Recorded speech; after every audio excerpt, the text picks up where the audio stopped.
Alright, second to last week of the NFL season. Let's get right into the recap. Yes, sir!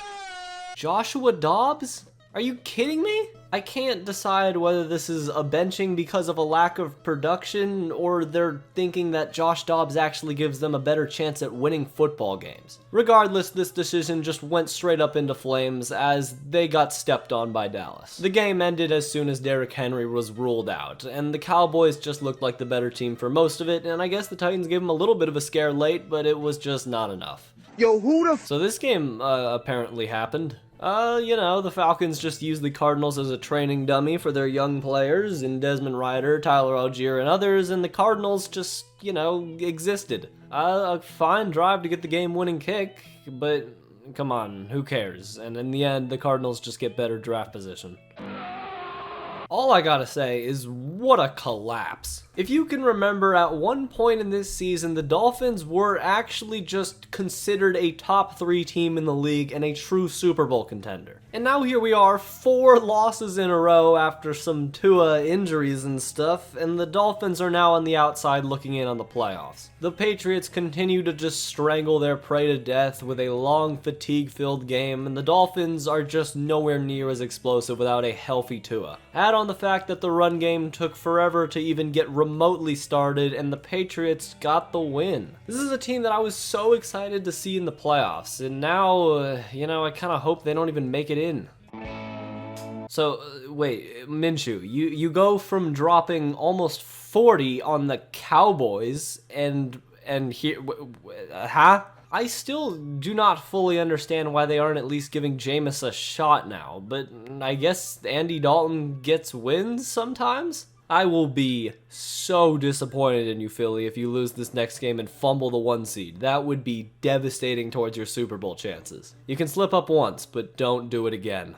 Yes, sir. Just a dumpster fire of a season, Colts. I mean, if you could go back from the start of the year, could you have possibly picked a worse spot for this team to be in right now? Meanwhile, the Giants just took this freebie and punched their ticket into the playoffs. I'm very interested to see what they can actually do in the playoffs. With a good coach and hopefully a solid enough run game and maybe Daniel Jones being a multi-threat through the air and on the ground, they can maybe upset someone in the first round of the playoffs. Still though, Giants, regardless of how the playoffs goes, this season was a success, so enjoy that, I guess. You can't keep getting away with it! You almost had it, Carolina. In a season where people were 100% confident that you would be the worst team in the NFL, you almost made a playoff spot. You had the lead late in the game and everything was looking great. Tom was struggling outside of a few throws to Mike Evans, and you had the game in the palm of your hand. But one man had other plans, and that man was Thomas Edward Patrick Brady. 2 quick scores and a turnover on defense led to the Bucs squeaking out a win over the Panthers, and they somehow have clinched a playoff spot at 8-8. I guess. For the first time, I really think that Tom Brady has no chance in the playoffs, but man, am I ready to be proved wrong.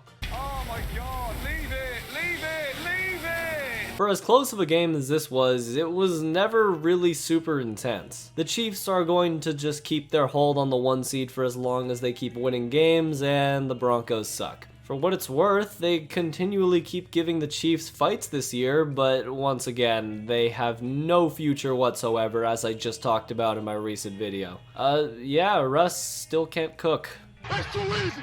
The Lions just continue their march to a potential playoff spot, and in all honesty, I hope to see them in the playoffs over the Packers off of pure entertainment value alone. And the Bears, they're bad. They're really bad. To summarize this game, when your starting receivers are N'Keal Harry and Equanimous St. Brown, your team isn't going anywhere at all.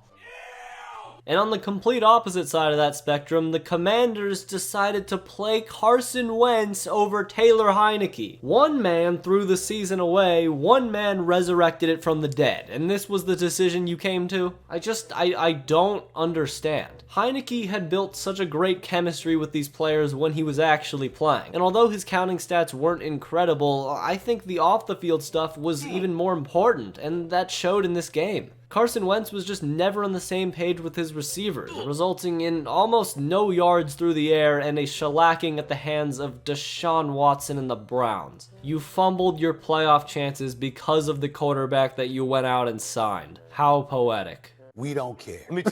Well, Jacksonville, you got it done against the Texans, and next week everything is going to come down to this game against Tennessee. But the important thing is he got the job done today, so just gear up for an all-out war next week.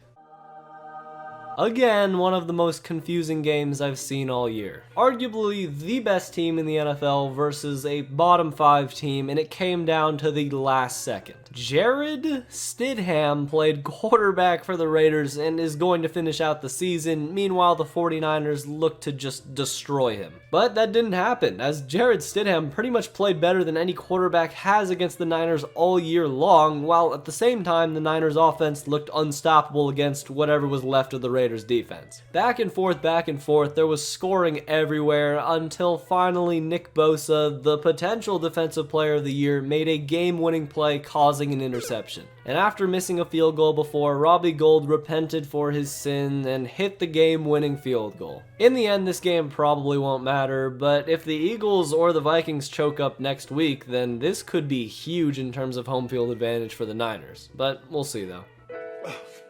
I'm just going to assume that Mike White isn't all the way healthy. The Seahawks just jumped on top of the Jets early in the first quarter, and it was pretty much over from there. It was super cool to watch the two rookie best cornerbacks maybe of the past 10 years just battle their wide receivers in Tariq Woolen and Sauce Gardner, but besides that, not much really happened in this game. The Seahawks are fighting to get back into the playoffs, and the Jets are just about finished.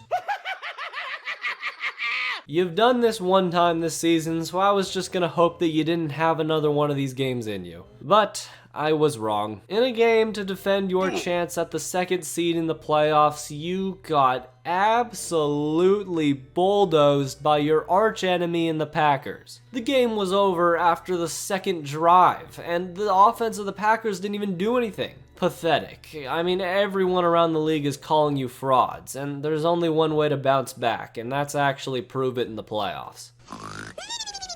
A pretty meaningless game here. The Rams are garbage. The Chargers are not. The Chargers have Austin Eckler and Justin Herbert and Mike Williams. The Rams have Baker Mayfield. Yeah. This was basically another textbook classic Ravens vs. Steelers game. Very little scoring and mostly field goals for almost the entire game, with a few touchdowns sprinkled in, but the competitiveness and overall intensity was always there. Very clear that these teams just straight up hate each other, and in the end we got another great Kenny Pickett drive for a game-winning touchdown. I guess this is just what Kenny Pickett does now. Somehow, the Steelers are still alive in the playoff picture, and the Ravens continue to prove why they should not be taken seriously unless this guy is their quarterback. Still though, overall fun game. There's nothing here to say football-wise. All we can really do is just hope that this young man keeps his life. Just a scary and tragic situation overall, but I'll put Damar Hamlin's foundation link in the comments so you can donate if you feel like you have some money to give. So, anyways, until next time.